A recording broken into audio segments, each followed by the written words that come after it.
Nakon više od 10 dana od pljačke Louvra, pariška policija uhapsila je još 5 osoba, među kojima i član četveročlane bande koja je izvela krađu. Među njima navodno i mozak operacije.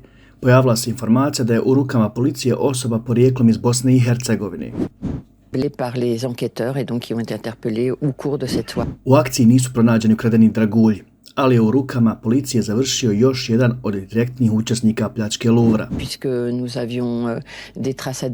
Ostalu četvoricu sumnjiči se za pomaganje. Iako službene potvrde od Ministarstva unutrašnjih poslova Bosne i Hercegovine nema, pojavila se informacija o umiješanosti bosansko-hercegovačkog državljanina. Po neslužbenim informacijama iz oficijalnih izvora, naravno, jedan od bosansko-hercegovačkih državljana porijeklom iz Hercegovine, dakle iz južnog dijela Bosne i Hercegovine, povezan je sa pljačkom u Louvru.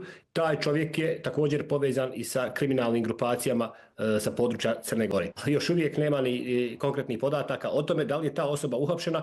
Postoji osim ovog bosansko-hercegovačkog državljanina i nekoliko drugih državljana država sa Balkana. Do novih 5 hapšenja dovela su ona prošlog vikenda. Glavni trag bila je karta u jednom smjeru za Alžir.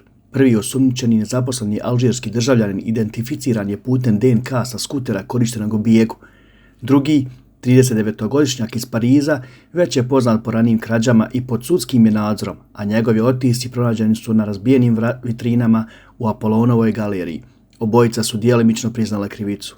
Javnost nije zadovoljna što traga za draguljima vrijednim 88 miliona eura. Kako istraga otkriva puno širu kriminalnu mrežu, izgledi za pronalazak se smanjuju. Potraga za četvrtim članom bande se nastavlja, ali osumnjičenim za krađu prijeti 15 godina zatvora i novčana kazna, a optužba za zločinačko udruživanje nosi dodatnih 10 godina iza rešetaka.